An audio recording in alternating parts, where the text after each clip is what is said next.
Okay, let's get into this. For this deep dive, we're focusing on a building that is, well, it's more than a monument. It's a living timeline of history.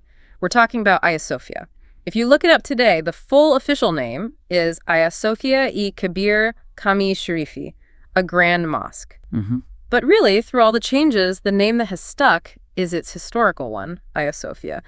So our mission today is to dig into the sources and understand pretty quickly why this single building is seen as this huge turning point in architecture. Right. How it survived so much and how it has gone through these constant radical transformations from 532 AD right up to 2024. This building was, it was the center of gravity for entire civilizations. And that starts with the name itself. If you unpack the name, you get the whole mission statement of the original building. A lot of people assume Sophia was a saint, right? That's a really common misconception, yeah. But it's not a person. The full name means holy wisdom, or divine wisdom. Aya means holy, or kutsal in Turkish. And Sophia. That comes from the Greek sophos, which means wisdom, bilgelik.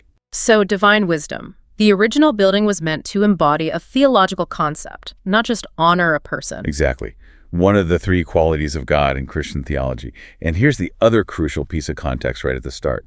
The building we see today, the one that, defines Byzantine architecture, it's actually the third Ayasofya on that exact spot. The third. The third. The sources are clear. The first two were built and then destroyed pretty quickly during these massive revolts. So the ground it stands on has always been, let's say, a political flashpoint. Resilience built in from the very beginning. Okay, let's jump into that third definitive structure, the Byzantine era. We're talking Emperor Justinian I. Yeah, Justinianus. And he built it breathtakingly fast. Between 532 and 537 AD. Just 5 years. 5 years. It was commissioned as a basilica plan, patriarchal cathedral. But the scale of it, it was just off the charts. Justinianus wasn't just building a church. No, this was a statement of power.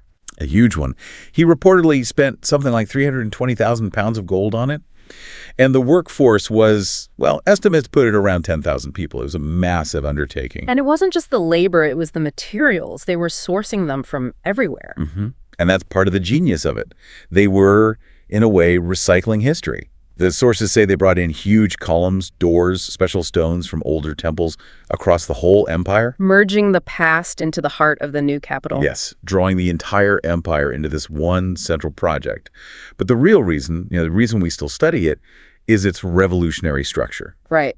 Before Ayasofya, you had the long rectangular basilica, and you had buildings with domes.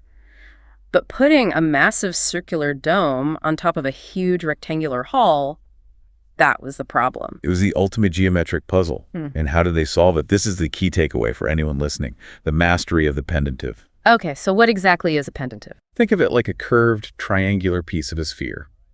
It's a structural piece that lets you make a smooth transition from the corners of a square room up to the circular base of a dome. So it bridges the gap between the square and the circle. Perfectly. Now, the architects Anthemius and Isidore, they didn't invent the pendentive, but they scaled it up to a degree no one had ever seen. It let them place this enormous dome, 31 meters wide, so it looked like it was just floating. Holy wisdom literally manifested in engineering. But that brings us to the problem. The job went to the nephew of one of the original architects, Melitophlou Isidoros. And he was methodical. He basically redesigned the whole support system. How? First, he made the dome taller, a bit steeper, which actually reduces that outward push. Second, he added those huge external buttresses you see today, the piannular. The big stone supports on the outside? Exactly. They act like structural armor, containing all that force. And third, and this is brilliant, they made the dome itself lighter. Lighter? Yeah. They raised it up on a short drum, a kaznak, and then ring that drum with 40 windows. Those windows did two things. They let in that incredible light, but they also cut out a massive amount of dead weight. So the fix was also an aesthetic triumph. It made the dome look like it was floating on a ring of light. Structural repair is high art, yeah. And that structural stability allowed it to become, the spiritual heart of the empire.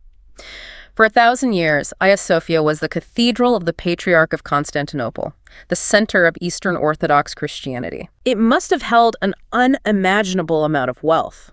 The sources talk about these kutsal emanetler, the holy relics. Just sheer material treasures. Can you imagine a 15-meter-high silver iconostasis?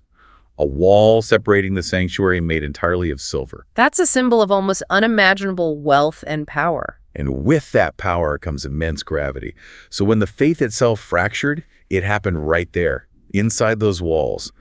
Ayasofya wasn't just a witness to the Great Schism, it was the stage. The official split between the Eastern and Western churches? Yes. And it had been building for centuries, of course. Tensions over papal authority, theological debates like the Filioque Clause. But the breaking point was in 1054. The breaking point was in 1054 when the Pope's representatives marched into Ayasofya during a service and slapped a bull of excommunication for the Patriarch, Mihail, right on the altar. Wow. The biggest split in Christian history was formalized in that exact room. It's why the building still has this axial significance for hundreds of millions of people. Which makes its next transformation even more dramatic. Let's move to 1453.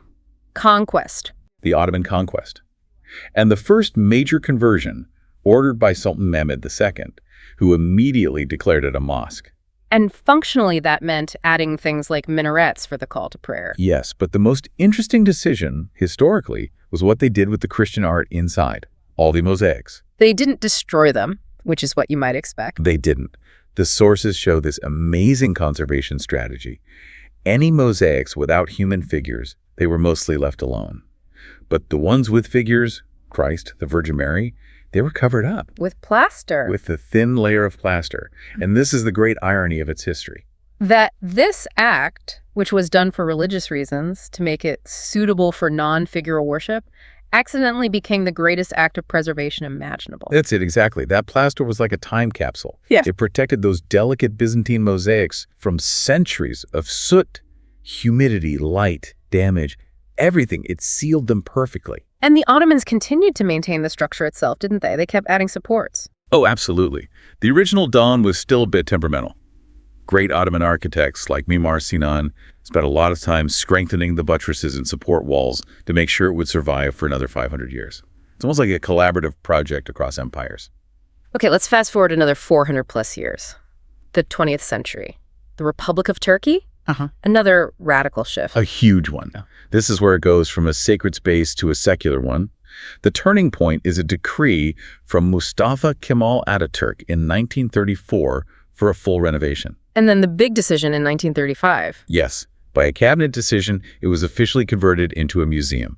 After 482 years as a mosque, its religious function ended. And this is the moment of the great reveal. This is it. Restoration teams come in, and they start to carefully, painstakingly remove that Ottoman plaster. And underneath. The Byzantine mosaics are resealed, almost perfectly preserved. It's a stunning moment for art history. And for 85 years, from 1935 to 2020, it was one of the most famous museums in the world, a symbol of the fusion of these two great empires. But as the sources show, the story is never over for this building. The last few years have brought more changes. In 2020, it underwent its most recent major conversion, reverting back to its status as a functioning mosque. Which created new logistical challenges, right? How to manage the mosaics during prayer times. Yes, they use systems of curtains or screens, and then just this year, 2024, another adjustment. The upper gallery has been separated to serve as a dedicated museum section with its own paid entry. So it's now a hybrid, a mosque on the ground floor, a museum upstairs. It's still in flux. Constantly. It's just an incredible journey. From an imperial cathedral for Justinian to a central mosque for Mehmed the Conqueror to a secular museum for Ataturk, and now this new hybrid form. It just carries all of that history in its very stones. And that brings us back to the name, doesn't it? Holy wisdom. When you look at the sources, what you see is a building defined by its ability to adapt, to survive, not just politically, but physically. Right. Its own story is one of collapse and rebuilding, stronger each time. Precisely. So what does it say about divine wisdom? That the building bearing its name has lasted this long. Not through being rigid and unchanging, but through constant radical transformation. Its survival depends on its ability to change. So we'll leave you with that thought. Ayasofya is maybe the ultimate living text because it has always adapted. Every conquest, every collapse, every layer of plaster was just another chapter. How many things are we building today with the expectation that they must survive and transform for the next 1,500 years?